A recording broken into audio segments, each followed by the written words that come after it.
Bonjour à vous. C'est Alexandre. Sous la Varangue, c'est votre émission.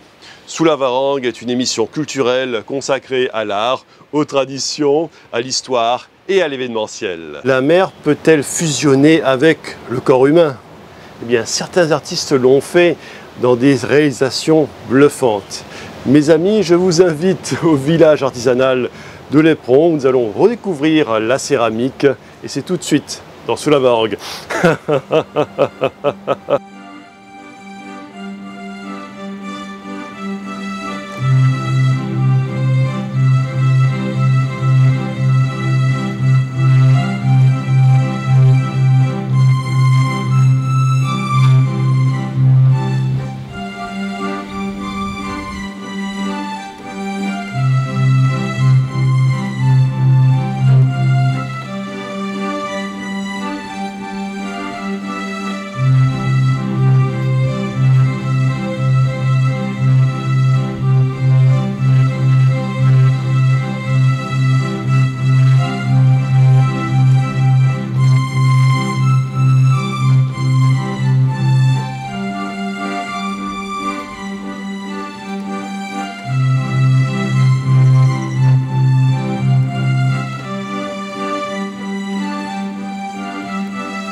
Alors je suis ici au village artisanal de l'Éperon, je suis en compagnie de Madame Catherine Preugnot et Madame vous êtes sculpteur. Donc, je m'appelle Catherine Preugnot, je suis sculpteur et céramiste. Je suis passionnée par la terre depuis très longtemps, plus de 20 ans maintenant. Et je suis très inspirée aussi par la mer, en fait j'habite près de la mer. Toutes mes céramiques sont vraiment liées à la mer, à l'océan, au corail. Un petit peu comme si mes pièces étaient roulées par l'océan, usées par l'océan.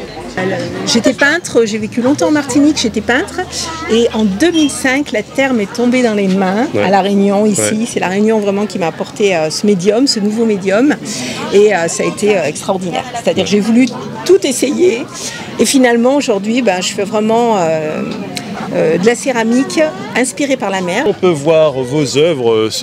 Là, ça c'est une pieuvre en forme de ventricule, alors, en forme de... Oui, c'est un cœur avec zourite, voilà, c'est mon cœur zourite. Voilà, on va dire c'est une fusion des deux. C'est une fusion d'un zourite et d'un cœur humain. Et c'est vraiment... Ça. Oui, et justement, il y a une véritable harmonie, ça crée vraiment une véritable harmonie entre les deux éléments qui ne font plus qu'un. Voilà. Ce qui est bien, c'est que ce n'est pas que la mer, mais il y a aussi des éléments du corps humain qui sont mélangés à ces éléments. Donc il y a un petit côté rêverie aussi, il y a, on va dire, un petit côté aussi Salvador Dali dans ses créations. D'accord. Sauf que Salvador Dali n'était pas sculpteur, il était plutôt peintre. Mais là, je pense qu'il a dû toucher aussi à la terre. Les artistes, ils aiment être comme ça un petit peu... Oui, ce sont des touche-à-tout très inspirés. Alors là on peut voir par exemple ici, là c'est un oursin. Donc la mer m'inspire, mais je n'essaye pas de la reproduire vraiment. C'est-à-dire que ce n'est pas réaliste, c'est juste une inspiration. C'est-à-dire que j'ai des bougeoirs zourites, comme le cœur zourite, ou le corail. Voilà, je prends des petits éléments de mes longues promenades sur la plage et c'est tellement inspirant ce corail. Et voilà, et donc ça donne ce que vous avez sous les yeux. Moi, ça me fait penser au l'ancien générique de Thalassa, en fait, où on voit où il y avait un scaphandre qui devenait une pieuvre, qui devenait un crabe. Il y a un petit voilà, il y a ce côté-là aussi qui est intéressant. D'accord, ok. C'est bien, c'est toujours intéressant d'avoir l'interprétation de quelqu'un d'autre, de toute façon. Voilà. Donc là, toujours, c'est un mélange d'oursin et puis de coraux. Ouais, on peut imaginer aussi que ça peut être comme un cœur avec des artères. Oui, c'est comme des artères, ça. En fait, il y a une confusion qui est intéressante. C'est ça qui est bien, c'est que le cerveau, lorsqu'il voit quelque chose, il n'arrive plus à faire la différence entre les deux. Donc, il est perdu entre les deux éléments. C'est ce qui génère un peu l'émotion, parce que c'est pour ça que beaucoup de personnes ont un peu de mal avec l'abstrait, parce que le cerveau a toujours besoin d'avoir une référence. Bien sûr. Une référence donc qui connaît sur Terre. Et c'est vrai que du coup, ça interpelle, parce que les personnes voient que c'est du corail, que ça leur rappelle quelque chose, mais mais ce n'est pas la réalité. Donc toujours dans le même état d'esprit, hein, c'est-à-dire inspiré par la mer, vous avez ici une méduse. Alors ça c'est une pièce que je fais assez régulièrement. Donc on a toujours avec la terre, hein, parce que je travaille que la terre.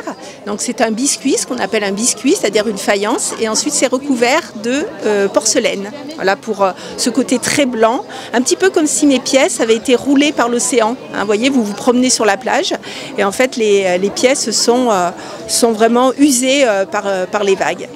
Et alors j'ajoute, donc il y a de la terre et j'ajoute également de la gaze. Voilà, que j'enduis de colle pour donner ce côté filament de la méduse et ce côté un peu léger, voilà, pour toujours inspirer, mais jamais reproduire vraiment la réalité. Cette inspiration vient de la mer, voilà, oui, surtout de la mer, oui. Depuis que j'habite à côté de la mer, de mes promenades quotidiennes. Ça vient des promenades, oui. Voilà, ouais, on va dire que c'est une inspiration spontanée. Oui, tout à fait, tout à fait. Qui ne s'explique pas, on va dire. Oui, puis c'est vraiment le fil conducteur, en tout cas, de toute cette collection. Voilà, j'aime aussi travailler le corps humain. Je ne sais pas si vous aurez des images de mes sculptures. Oui, on va. Voilà, donc ça. Oui, là on peut voir une femme enceinte. Oui, donc voilà, c'est lié à la vie aussi, puisque dans le ventre d'une femme enceinte, il y a le liquide amniotique, c'est un peu un genre de mer aussi. Donc voilà, c'est. J'avais pas fait le lien, mais c'est une très bonne chose. Vous êtes super créatif en tout cas. Ah merci, merci. Voilà, donc j'en présente des méduses. Alors ça, les méduses, ça plaît beaucoup. Et puis, c'est ça, tout ce qui est en lien en fait avec l'océan. Eh bien, madame, je vous remercie. Écoutez, avec plaisir. Ça a été chouette de cette belle rencontre, en tout cas. Donc, on est au marché de la céramique ici à Léperon et c'est 2 fois par an. Donc, au mois d'avril et il y en aura un prochain au mois d'octobre. Voilà, d'accord. Le 11 octobre exactement. Voilà. Donc, j'y serai aussi. Ok, mesdames et messieurs, on vous attend au mois d'octobre au village artisanal de Léperon pour un prochain numéro. Venez nous voir, il y a de très belles choses. Je suis ici au village artisanal de Léperon et je suis en compagnie de Pascaline, céramiste. Bonjour, je m'appelle Pascaline, je suis céramiste, j'habite à la Chaloupe-Saint-Leu. Je suis céramiste depuis 4 ans maintenant. Je suis partie passer mon diplôme, mon CAP à Biarritz et je suis revenue parce que ça fait 35 ans que j'habite ici. J'ai monté mon atelier, je fabrique des poteries et je dispense mon savoir avec plaisir avec tous ceux qui veulent venir à l'atelier. Alors Pascaline, là on peut voir vos créations. Voilà, vos créations en céramique, ce sont des dépôts qui ont une certaine fonctionnalité, on va dire, qu'on peut utiliser dans la vie de tous les jours. Exactement, moi j'ai envie de faire des objets du quotidien. Je travaille le grès essentiellement parce que c'est une matière qui me plaît. J'utilise des grès de couleurs différentes, comme on peut le voir, il y a du blanc, du roux, oui, tout à fait, bien sûr. Il y en a des petits, il y en a des plus grands. Voilà, à l'intérieur on met un émail. Alors je suis partie 1 an passer mon CAP en reconversion parce que j'avais envie d'être légitime dans ce que je fais et que c'est quelque chose qui me plaît. Voilà. C'est un symbole, on peut servir une soupe, sinon servir un petit saladier ou sinon offrir des chips à des amis. Exactement, tout à fait. Moi je fabrique les pots et après vous en faites ce que vous voulez. C'est vous qui leur donnez une autre vie. En tout cas, ces pots, ce qui est bien, c'est qu'ils sont très inspirants, ils ont un côté authentique. C'est gentil, doux dedans, et puis un peu moins doux dehors parce que c'est brut en fait. Dehors c'est brut et à l'intérieur c'est lisse. Exactement, tout à fait. C'est parfait pour la nourriture. Pour la nourriture, exactement. Ce sont des produits alimentaires et puis il y a des petites tasses aussi, comme ça, pour boire le petit café. Alors d'où est venue cette volonté de créer des pots en céramique? D'où est venue cette passion en fait? C'est un rêve d'enfant que j'ai réussi à accomplir aujourd'hui. Grâce à un genou cassé il y a 8 ans qui m'a fait arrêter mon ancien boulot de commercial et à me demander qu'est-ce que je vais faire de mes 10 doigts. En fait, tout est paradoxal et tout est relatif. Un malheur peut entraîner une autre aspiration. Tout à fait. C'est ce qui s'est passé. Donc je suis moins sur les routes, je suis dans mon atelier et en plus j'ai la chance de partager en donnant des cours, de partager ce que j'ai appris et ça c'est une grande satisfaction. Ok, donc Pascaline, tu donnes aussi des cours, tout à fait. Des cours où ça en fait? Alors mon atelier est installé à la Chaloupe-Saint-Leu, perché dans une prairie. C'est pour ça que ça s'appelle la petite fabrique dans la prairie. Ah, c'est amusant, la petite fabrique dans la prairie. C'est intéressant le clin d'œil. Oui, sur Facebook et sur Instagram. Et voilà, et donc je partage ce que j'ai appris avec des élèves qui ont envie de monter jusque là-haut.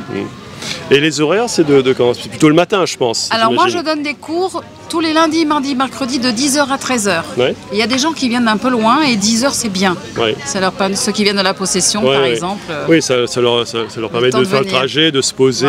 Voilà.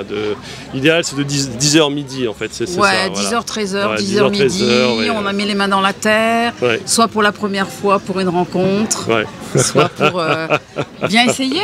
Ben pourquoi pas? Mais oui, pourquoi pas, faut essayer les mains dans la terre pour avoir l'esprit libre. Voilà. Eh bien, Pascaline, je te remercie. C'est moi qui te remercie. Et on la retrouve? Allez, nous retrouve alors. Avec plaisir. Restez avec moi dans Sous la Varangue. La prochaine fois, vous serez scrutés par des milliers de pères Dieu pendant que vous prendrez votre thé. À très bientôt dans Sous la Varangue.